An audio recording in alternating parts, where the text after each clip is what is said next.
नमस्कार दोस्तों, एक बार फिर से आप लोगों का आपके अपने YouTube चैनल फिजिक्स टूल में बहुत बहुत स्वागत है। और बेसिक साइंस के टॉपिक में ये 12वां भाग हम पढ़ रहे हैं फिजिक्स का, यानी भौतिक विज्ञान का ये 12वां भाग पढ़ रहे हैं बेसिक साइंस में। और हमने इसमें 2-3 टॉपिक कंप्लीट पढ़ लिए हैं, अगर आपको पता है तो। और ये चीज़ मैं बताने की कोशिश कर रहा हूँ। और जल्द ही इन टॉपिक के बाद में एक टॉपिक रसायन विज्ञान से संबंधित या जीव विज्ञान, जिसको हम बायोलॉजी बोलते हैं, वो टॉपिक भी आपको देखने को मिलेगा। तो पहले अपने फिजिक्स के टॉपिक पे चल रहे हैं। और यहाँ पर मैं बता देना चाहूँगा कि आप लोगों को हमने भौतिक राशि, उसके मात्रक, इसके अलावा सदिश के बारे में हमने पढ़ा है, दूरी विस्थापन के बारे में पढ़ा है, चाल वेग के बारे में पढ़ा है। और शुरुआत में हमने गति के बारे में पढ़ा था कि गति आखिर कितने प्रकार की है। तो गति से रिलेटेड ये टॉपिक है सारे, ठीक है। और लास्ट की क्लास में हमने एक समान गति और असमान गति के बारे में चर्चा की थी। तो जितने भी बच्चे बेसिक साइंस के टॉपिक देख रहे हैं उनको इस चीज़ से बहुत फ़ायदा होगा। और क्रम से टॉपिक देखते जाइए आप लोग। और जो कंपटीशन एग्ज़ाम की तैयारी कर रहे हैं, रीट एग्ज़ाम के लिए विशेष करके ये क्लासें, उनको भी इस वीडियो से बहुत ज़्यादा बेनिफिट होने वाला है। तो वो भी आपसे रिक्वेस्ट है, जो भी आपके संपर्क में जितने भी हैं उनसे आप इस चैनल और इन वीडियो के बारे में ज़रूर चर्चा करें, ताकि उनको भी ये फ़ायदा हो। और जैसा कि मैंने पहले वाले वीडियो में बताया था कि डिस्क्रिप्शन में मैं आप लोगों के सामने लिंक डाल दूंगा, जिसमें आप लोगों को जीके के वीडियो भी देखने को मिलेंगे। तो उससे भी जीके की जो तैयारी कर रहे हैं उनको भी इस चीज़ में फ़ायदा होगा। मैंने बताया था आप लोगों को पहले भी कि हम पूरी कोशिश करेंगे, जब तक ये लॉकडाउन चल रहा है तब तक आपके सामने मेट्रो उपलब्ध करवाने की कोशिश करेंगे। तो उसके माध्यम से आप लोगों को जो जुड़े हुए हैं जीके से, उनको भी वीडियो उपलब्ध हो जाएंगे, वो वहाँ से देख सकते हैं। चलिए अब अपने आगे के टॉपिक पे शुरुआत करते हैं। इससे पहले मैं लास्ट क्लास का नोट्स पेपर आपके सामने रख देता हूँ, ताकि थोड़ा सा क्लियर कर लें कि हमने लास्ट वीडियो में क्या पढ़ा था। लास्ट वीडियो में हमने औसत चाल, औसत वेग के बारे में पढ़ा था। और ये मैंने बताया था, बस इनमें अंतर क्या था वो डायरेक्शन का है बस। और बाकी फॉर्मूले लगभग आगे चलकर एक जैसे ही ये सूत्र हो जाएंगे। अगर दिशा अगर आपको कहीं नज़र आए तो वेग नाम दे देना, अदरवाइज चाल नाम दे देना। कुछ समझ में नहीं आए तो आप चाल या वेग में से कोई भी नाम आप लिख सकते हो, कोई प्रॉब्लम नहीं है, ठीक है। और फिर हमने एक समान गति पढ़ी, उसके बारे में यूनिफॉर्म मोशन के बारे में पढ़ा था। उसके बारे में क्या कहा था हमने कि समान समय में समान दूरी अगर तय हो रही है, टाइम भी अगर समान ले और अगर दूरी भी समान हो, तो एक समान गति कहलाएगी, ठीक है। और इसमें वेग नियत रहेगा, ये बात ध्यान रखनी है। तो थोड़ा सा मैं आप लोगों को, क्योंकि इनमें ज़्यादा मैं इनको गहराई में जाने की कोशिश नहीं कर रहा, क्योंकि मुझे ऐसा लगता है कि ये भी टॉपिक आप लोगों के लिए बहुत ज़्यादा हो जाएंगे, क्योंकि बेसिक साइंस की बात कर रहे हैं हम। तो बेसिक का मतलब यही है कि कुछ ऐसे पॉइंट पढ़ें जिनको मतलब देखने से हम आसानी से ये लगभग मैटर क्लियर हो जाए। बाकी बता देना चाहूँगा, यही टॉपिक आगे चलकर और ज़्यादा विस्तृत हो जाते हैं, ठीक है। इनमें पूरी डिटेल हम पढ़ने को मिलती है अपने को कक्षा 11 फिजिक्स के अंदर। तो ये चीज़ें बहुत फिर लेंथी हो जाती है, इसलिए मैं आपके सामने वही मैटर रख रहा हूँ जो अपने आसानी से क्लियर कर सकते हैं। फिर मैंने एक छोटी सी यहाँ पर एक बात रख दी थी कि दूरी समय वक्र की जो ढाल होती है, ढाल क्या होती है, ग्राफ का जो झुकाव होता है, ग्राफ जैसे झुका हुआ है जो, वो झुकाव ही ढाल कहलाती है। तो ये ग्राफ लगातार एक ही एंगल पे झुका हुआ है, ये एंगल चेंज नहीं हो रहा, तो ढाल नियत है।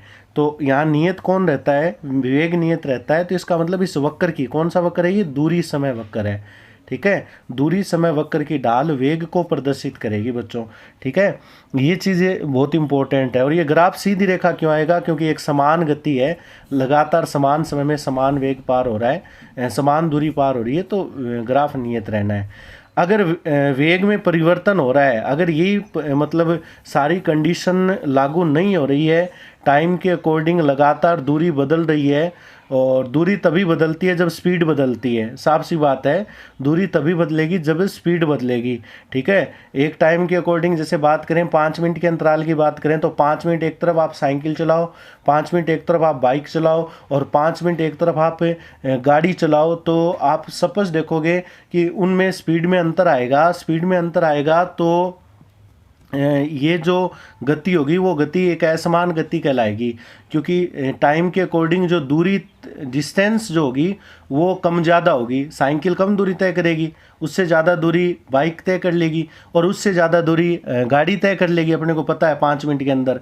तो वेग में परिवर्तन होगा निश्चित है, और जहाँ वेग में परिवर्तन होगा वहाँ दूरी कम ज़्यादा होगी। तो उस दौरान ये ग्राफ है, ये सीधी रेखा नहीं रहेगा क्योंकि वो असमान गति हो जाएगी। ठीक है, ग्राफ सीधी रेखा वहीं रहती है जहाँ वेग नियंत्रण बना रहता है लगातार। ठीक है, वेग जहाँ बदल जाता है वहाँ त्वरण उत्पन्न होता है बच्चों, और त्वरण उत्पन्न होता है तो वो त्वरित गति भी होती है। तो असमान गति भी कह सकते हो आप लोग और त्वरित गति भी कह सकते हो। ये अपना लास्ट वीडियो के अंदर मैटर चल रहा था। तो त्वरण कहाँ उत्पन्न होता है? जहाँ वेग में परिवर्तन होता है, और वेग में परिवर्तन और समय में परिवर्तन का अनुपात त्वरण कहलाता है। जैसे मैंने एग्जाम्पल रूप में यहाँ लिख दिया था, शुरुआत में वेग v1 है, टाइम t1 है, फिर वेग v2 हो गया, टाइम t2 हो गया। तो वेग में परिवर्तन v2 माइनस v1 और टाइम में परिवर्तन t2 माइनस t1, ये त्वरण कहलाता है। और ये सदिश राशि है, इसका मात्रक मीटर बटे सेकंड स्क्वायर होगा। इन चीज़ों को आप तसल्ली से याद करते रहो। ठीक है, अब इसका एक एग्जाम्पल बताता हूँ आपको। जैसे सपोज करो हम किसी गाड़ी में यात्रा कर रहे हैं और हमारी गाड़ी की जो स्पीड है वो मान के चलो 60 किलोमीटर प्रति घंटा है। मैंने एक एग्जांपल लिख दिया 60 किलोमीटर प्रति घंटा, यानी अपनी गाड़ी इस स्पीड से चल रही है बच्चों। अब अगर हमने अपनी गाड़ी की स्पीड नोट करने की कोशिश की, घड़ी में टाइम देख लिया, और आप क्या देखोगे, अगर गाड़ी की स्पीड लगातार 60 किलोमीटर प्रति घंटा है, अगले 5 मिनट में फिर 60 किलोमीटर प्रति घंटा है, अगले 5 मिनट में फिर 60 किलोमीटर प्रति घंटा है, तो आप समझ जाना वो तो हमारी गाड़ी की एक समान गति होगी। वो कैसी होगी? एक समान गति, यानी टाइम के अकॉर्डिंग वेग जो है वो क्या बना रहता है? नियत बना रहता है। ये तो एक समान गति का एग्जाम्पल हो गया। फिर अगर मैं बात करूं, मान लो असमान गति की, कि गाड़ी की जो स्पीड है, जैसे मैं इसको एक नए पेपर में आपके सामने रख देता हूं आज के इस वीडियो के अंदर, कि मान लो हमने शुरुआत में गाड़ी की स्पीड नोट की 60 किलोमीटर प्रति घंटा। ठीक है, फिर हमने 5 मिनट के बाद हमने देखा गाड़ी की स्पीड वही मिली अपने को 60 किलोमीटर प्रति घंटा। फिर 5 मिनट के बाद हमने फिर गाड़ी की स्पीड को नोट किया, हमें गाड़ी की स्पीड मिली वही 60 किलोमीटर प्रति घंटा। तो बच्चों ये जो एग्जाम्पल मैंने लिखा है दोस्तों, ये एग्जाम्पल एक समान गति को प्रदर्शित करता है। ठीक है, ये एग्जाम्पल किसको प्रदर्शित करेगा? एक समान गति को। मैं बार बार ये वीडियो में अनुरोध करता आ रहा हूँ कि बेसिक साइंस की क्लासें हैं, इनमें आपको बहुत ज़्यादा बेनिफिट होगा। आप वीडियो पूरा देखें। जिनको भी थोड़ा सा कन्फ्यूजन है साइंस से संबंधित, वो चीज़ क्लियर हो सकती है इसमें। फिर मैं अगले एग्जाम्पल में क्या कर रहा हूँ, मैं अगले एग्जाम्पल में ऐसी कुछ कंडीशन ले रहा हूँ कि मान लो शुरुआत में हमारी गाड़ी की चाल थी 60 किलोमीटर प्रति घंटा, फिर अगले 5 मिनट में हमने क्या नोट किया, हमारी गाड़ी की चाल हो गई 80 किलोमीटर प्रति घंटा, यानी हमारी गाड़ी की स्पीड बढ़ गई।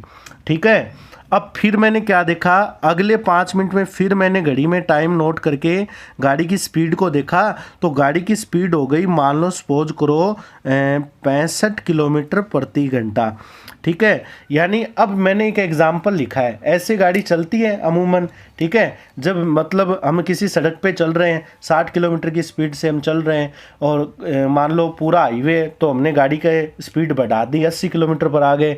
फिर अचानक कोई भीड़ भाड़ इलाका आता है और हमने गाड़ी की स्पीड डाउन कर दी, तो गाड़ी की स्पीड और डाउन हो जाएगी। और मान लो फिर अगले 5 मिनट में हमने स्पीड किसी मार्केट में हम चले गए, तो हमारी गाड़ी की स्पीड आ गई 30 किलोमीटर प्रति घंटा।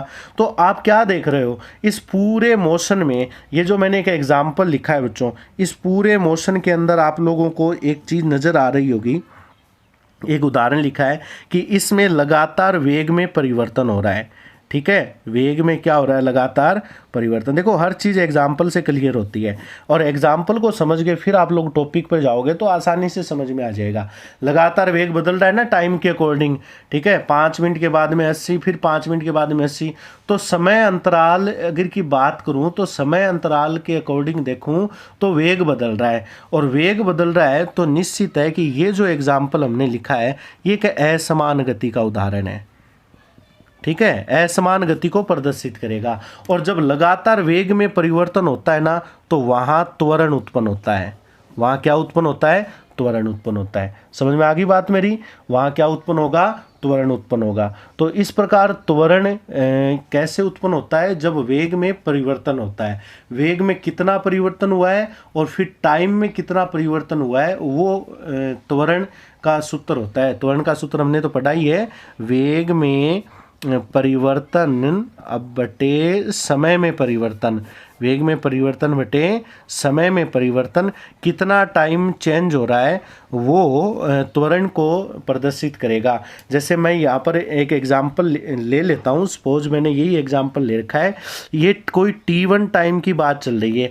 t1 टाइम पर वेग था हमारा v1 60 किलोमीटर, और फिर ये t2 टाइम हो गया, वेग हो गया v2 80 किलोमीटर, फिर ये टाइम t3 हो गया, वेग हो गया 65 किलोमीटर, और फिर इस टाइम को मैं लिख देता हूँ t4, ये टाइम है, t1 कुछ भी हो सकता है। ये जो वेग हो गया यहाँ पर 30 किलोमीटर हो गया, v4 लिख दिया, ठीक है। अब मान लो सपोज करो मैं पहले टाइमिंग की बात कर रहा हूँ, मैं त्वरण निकाल रहा हूँ। क्या निकाल रहा हूँ बच्चों, त्वरण निकाल रहा हूँ, और कौन से टाइम में निकाल रहा हूँ, t1 से t2 समय अंतराल में, समय अंतराल में मैं त्वरण निकाल रहा हूँ। तो कैसे निकालोगे त्वरण, ये एग्जाम्पल भी हो गया एक प्रकार से, और इसका समझने का एक अच्छा टॉपिक भी हो गया।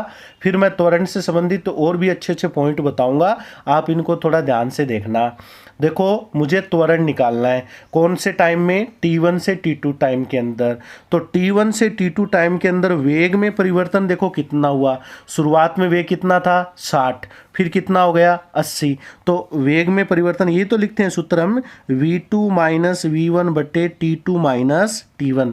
तो 60 से 80 हो गया, तो परिवर्तन कितना हो गया 80 माइनस 60। समझ गए, अंतिम शुरुआत में कितना था और बाद में कितना हो गया।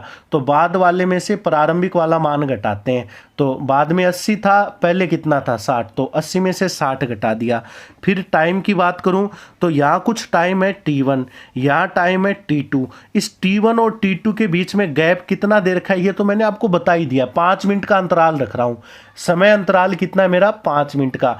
तो समय में परिवर्तन 5 मिनट का मैं लेकर चल रहा हूँ बच्चों, मेरी बात समझ में आ रही है। इसमें भी गैप 5 मिनट का है, इसमें भी गैप 5 मिनट का है, और इसमें भी गैप 5 मिनट का मैं मान के चल रहा हूँ, ठीक है। तो समय में परिवर्तन मेरा लगातार 5-5 मिनट का चल रहा है, तो मैं इसको 5 मिनट लिख देता हूँ, ठीक है। ये मैंने दिया हुआ है इसलिए मैंने लिख दिया। अदरवाइज सवाल में क्या होता है, यहाँ आपको लिखता है कि t1 बराबर इतना है, t2 बराबर इतना है, तो ये घटा देना, वो अंतर आ जाएगा, ठीक है। ये बच्चों स्पीड आ गई 20 बटे, त्वरण आ गया 20/5 यानी 4, और त्वरण का मात्रक क्या होता है मीटर प्रति सेकंड स्क्वायर। अब ध्यान देना आप लोग, ये जो स्पीड आई है, ये स्पीड के अगर मात्रक की मैं चर्चा करूं तो देखो यहाँ पर जो वेग है उसका मात्रक तो है किलोमीटर प्रति घंटा। ध्यान देना, बस ये चीज़ आप लोगों को समझनी है, बस इतनी सी चीज़ समझनी है। और ये जो मात्रक है ये मिनट में, 5 मिनट, ठीक है। तो मेरा ये जो उत्तर आएगा वो ये आएगा, किलोमीटर प्रति घंटा इंटू मिनट।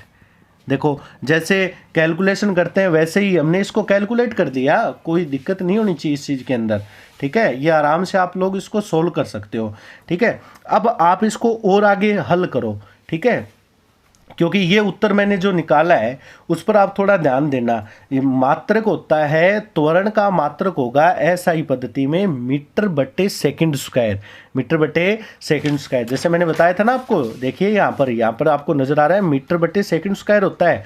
कौन सी पद्धति में? एसआई पद्धति में। जहाँ कुछ समझ में नहीं आया वहाँ बच्चों अपने को एसआई पद्धति काम में लेनी है। और कैसे होता है इसका मात्रक? वेग का मात्रक होता है मीटर बटे सेकंड और समय का होता है सेकंड। जब इस चीज़ को सोल्व करते हो तो मीटर बटे सेकंड स्क्वायर आ जाता है। लेकिन यहाँ पर अपना कुछ अलग ही मात्रक नजर आ रहा है कि नहीं आ रहा? कुछ अलग ही मात्रक नजर आ रहा है। तो आप इसमें क्या करो, इसमें इसको चेंज करो। ठीक है, चेंज करने के लिए मैंने आपको एक तरीका बता रखा है, क्या कि किलोमीटर प्रति घंटा को चेंज करने का सबसे बड़ा तरीका क्या होता है? 4 तो अपनी जगह पड़ा है, ये लो 4 पड़ा है अपनी जगह, ठीक है, इनटू किलोमीटर प्रति घंटा को चेंज करने के लिए 5/18 से गुणा करते हैं तो ये आ जाता है मीटर बटे सेकंड। ठीक है, मैंने लाल पेन से लिखा है तो मैंने ये कन्वर्ट करके लिख दिया। समझ में आ गई बात मेरी? यानी किलोमीटर प्रति घंटा को मैंने कन्वर्ट करके लिख दिया 5/18 मीटर बटे सेकंड, मीटर प्रति सेकंड कह सकते हो। अब ये चीज़ें अब कहाँ से क्लियर होंगी? ये चीज़ें तभी क्लियर होंगी जब आप इससे पहले वाला वीडियो देखेंगे। मैं बार बार कह रहा हूँ आपसे, ये अनुरोध कर रहा हूँ क्योंकि इसमें आपका ही निजी फ़ायदा है, आप इससे बहुत कुछ सीख सकते हो। मैं आपसे उम्मीद करता हूँ और मेरा यही उद्देश्य है कि आपको ज़्यादा से ज़्यादा बताऊँ। ठीक है, तो मैंने किलोमीटर प्रति घंटा को तो मीटर पर सेकंड में कन्वर्ट कर दिया। मैं आपसे एक ही बात कहता हूँ ना कि किलोमीटर दूरी है तो दूरी को मीटर में बदलो, और समय जो भी है, अब घंटे भी समय और मिनट भी समय, इनको सेकंड में बदलो, चाहे कैसे भी बदलो, आपको आना चाहिए। अब मैंने शॉर्टकट मेथड लास्ट वीडियो में बताया था कि किलोमीटर प्रति घंटा को मीटर प्रति सेकंड में बदलने के लिए 5/18 से गुणा कर दो। ये तो मैंने चेंज कर दिया। ठीक है बच्चों, अब देखो यहाँ पर जो लाल पेन से नोट किया ये तो बदल चुका है। अब मिनट, इसको नहीं बदला है मैंने, यह भी बदलना बाकी है। तो 1 मिनट के यहाँ 60 सेकंड आप लगा दो।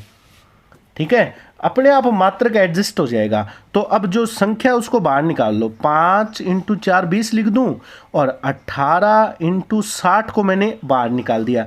अब देखो मात्रक क्या बचा, मात्रक ये बच गया मीटर × सेकंड स्क्वायर।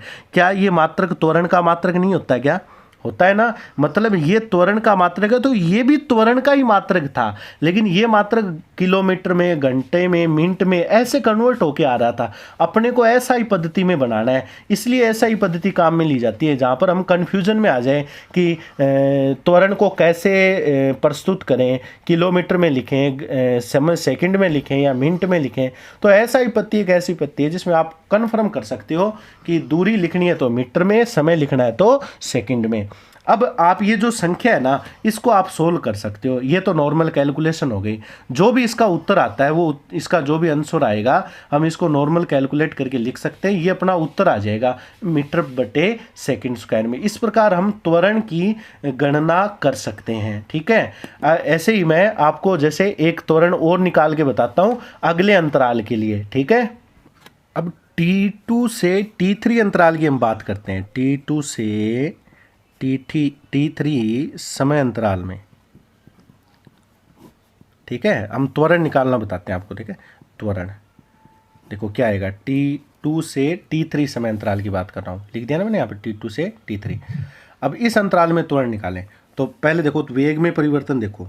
अब देखो यहाँ पर एक बहुत ही जोरदार बात आने वाली है, वो आप थोड़ी सी समझने की कोशिश करना। यहाँ पर वेग मैं बात करता हूँ, मैंने इसीलिए एग्जाम्पल यहाँ पर आपके सामने रखा है ताकि मैं कहता हूँ कि एग्जाम्पल से ज़्यादा क्लियर होती है चीज़ें, और मैं अगर डायरेक्ट बताता हूँ शायद आपके समझ में कम आती है चीज़। T2 समय ये है, आपको दिख रहा होगा, ये T2 समय है और ये समय है T3। ठीक है, यहाँ पर वेग कितना है, 80 किलोमीटर प्रति घंटे, और यहाँ पर वेग कितना है, 65 किलोमीटर प्रति घंटे। यानी अब अगर हम बात करें तो ये हमारी शुरुआत की कंडीशन है और ये बाद की कंडीशन है। ठीक है, तो त्वरण निकालते हैं तो वेग में परिवर्तन करते हैं, तो बाद वाले में से पहले वाला घटाते हैं। तो इसका मतलब 65 में से आपको 80 घटाने पड़ेंगे। ध्यान देना थोड़ा सा आप लोग, 65 में से क्या करने पड़ेंगे, आपको 80 घटाने पड़ेंगे। और समय अंतराल कितना है, वही 5 मिनट का, और 65 में से 80 घटाओगे तो वो आएगी किलोमीटर प्रति घंटा में। क्यों 65 में से 80, क्योंकि किलोमीटर प्रति घंटा में है ना ये दोनों मान। ये दोनों मान किस में है? किलोमीटर प्रति घंटे में ये दोनों मान। ठीक है, तो 65 में से 80 घटाओगे, ये भी किलोमीटर प्रति घंटे में, ये किलोमीटर प्रति घंटे में। बात आ रही है समझ में आप लोगों को? तो समय 5 मिनट का है। अब देखो इसको सरल करूंगा तो उत्तर आता है 65 में से 80 अगर आप निकालोगे ना, समझ में आ रही बात मेरी? 65 में से अगर 80 निकालोगे तो उत्तर आएगा -15। भाग में चल रहा है 5 और इधर चल रहा है किलोमीटर इंटू मिनट। ठीक है, इसको सोल्व करो। -3। अब किलोमीटर प्रति घंटे को सोल्व करते हैं ना पहले, इसको मैंने रेड पेन से लिख देना है, ये लो, एक अच्छी चीज़ आएगी समझ में, वो क्लियर करना। तो इसको कन्वर्ट करेंगे तो 5/18 सही लिखा है मैंने, मीटर प्रति सेकंड। ये तो मैंने कन्वर्ट किया है किसको? किलोमीटर प्रति घंटा को। मैं बार बार ये चीज़ बता रहा हूँ क्योंकि मैंने ये कहा था आपको कि किलोमीटर प्रति घंटा को मीटर प्रति सेकंड में चेंज करने के लिए 5/18 से गुणा कर देंगे। और भाग में ये मिनट पड़ा है ना भी शेष, इसके लिए जगह लिख दिया मैंने 60 सेकंड, क्योंकि 1 मिनट में कितने सेकंड होते हैं?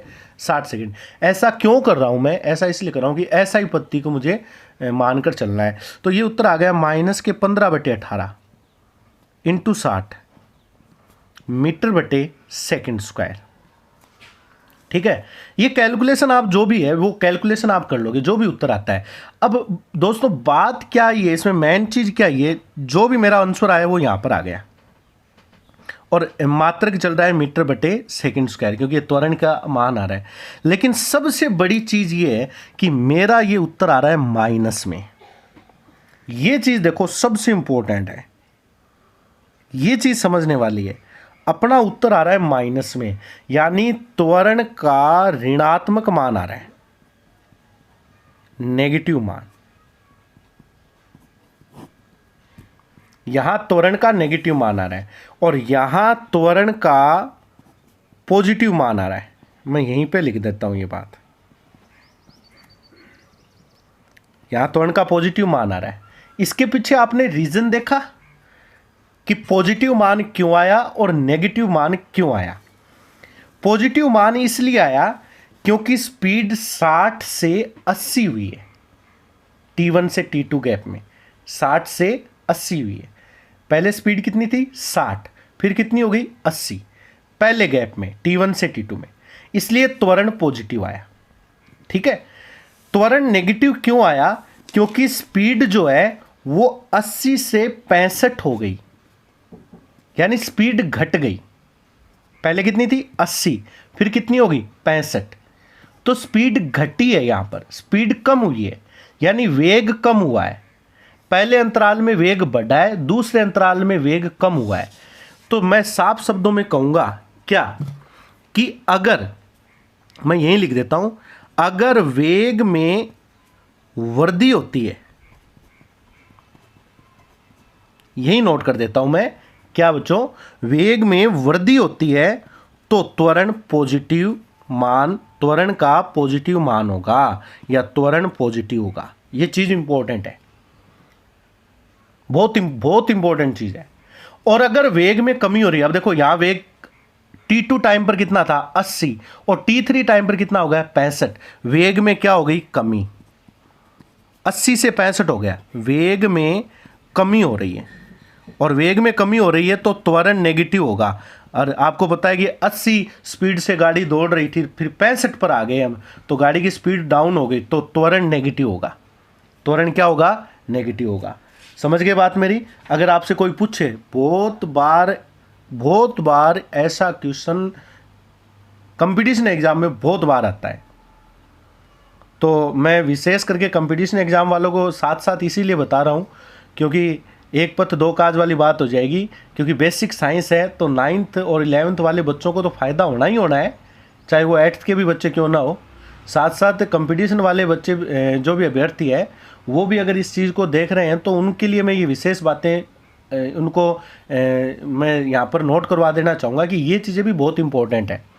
अगर स्पीड बढ़ रही है तो त्वरण पॉजिटिव और स्पीड घट रही है तो त्वरण नेगेटिव। समझ गए? और एक बात ध्यान रखना, अगर त्वरण नेगेटिव आ रहा है तो ऋणात्मक जो त्वरण होता है, नेगेटिव कब आएगा, जब स्पीड कम होगी। तो ऋणात्मक जो त्वरण होता है उसे मंदन कहते हैं। ऋणात्मक जो त्वरण होता है उसे क्या कहते हैं, मंदन, मंदन भी कहते हैं। ठीक है, स्पीड डाउन होती है, स्पीड डाउन होती है तो मंदन उत्पन्न होता है। और मंदन मतलब किसी गति का धीमा हो जाना, किसी गति का धीमा हो जाना मंदन हो गया। ऐसा कब होता है, जब हम गाड़ी में चल रहे हैं, गाड़ी 80 की स्पीड से दौड़ रही है और 65 स्पीड हो गई, 80 से 65 हो गई। वो ऐसा कब होता है, जब हम गाड़ी के ब्रेक लगाते हैं। गाड़ी की क्या लगाते हैं, ब्रेक लगाते हैं, तो गाड़ी की स्पीड डाउन आ जाती है। और गाड़ी की स्पीड डाउन आना यानी ब्रेक लगाना त्वरण का ऋणात्मक मान प्रदर्शित करेगा, और त्वरण के ऋणात्मक मान को हम मंदन कहेंगे। त्वरण के ऋणात्मक मान को क्या कहेंगे, मंदन कहेंगे। समझ में आ रही बात मेरी। त्वरण के इस ऋणात्मक मान को हम मंदन नाम देंगे। ठीक है, अब मैं जैसे एक अंतराल की और चर्चा कर रहा हूं। मैं इसी एग्जाम्पल में आज की इस वीडियो के अंदर मैंने आप लोगों के सामने एक ऐसा एग्जाम्पल रखा है जो एक प्रकार से बहुत ही यूनिक एग्जाम्पल है। ठीक है, इसे आप बहुत ही आराम से क्लियर कर सकते हो। अगर आप लोगों को कोई भी थोड़ी बहुत भी अगर हल्का सा भी अगर संशय है इस टॉपिक से संबंधित, तो आप आराम से इसको पूरा कंप्लीट तैयार कर सकते हो। अब T3 से T4 गैप में आप नोट करो, मुझे बताओ। अब T3 गैप ये रहा, T3 से T4 की बात करो तो स्पीड कितनी है, 65, और 65 से कितनी हो गई, 30।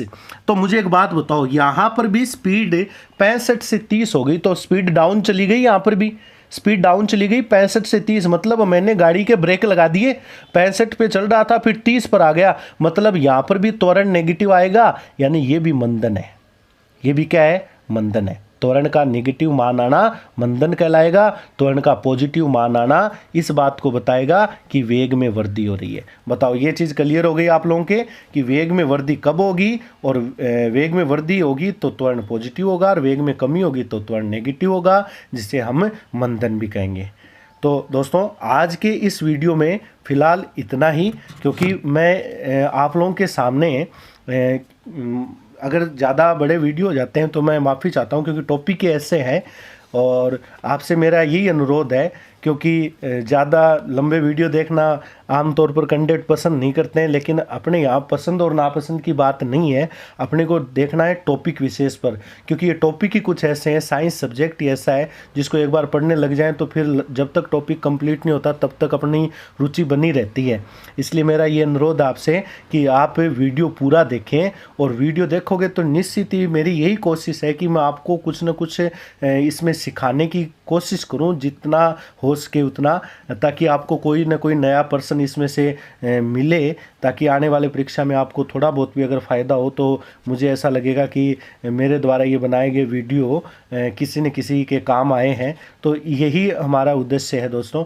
तो आपसे हमारा ये अनुरोध है कि वीडियो पूरा देखें, और अगर आपको अच्छा लगता है तो लाइक भी कीजिए, और अपने जितने भी नज़दीकी हैं उनको शेयर और सब्सक्राइब कीजिए, ताकि हमारा जो उत्साह है वो बना रहे। और आगे के वीडियो में इसी टॉपिक को और आगे बढ़ाएंगे हम, इससे संबंधित और आगे पॉइंट हम लेके चलेंगे, और थोड़े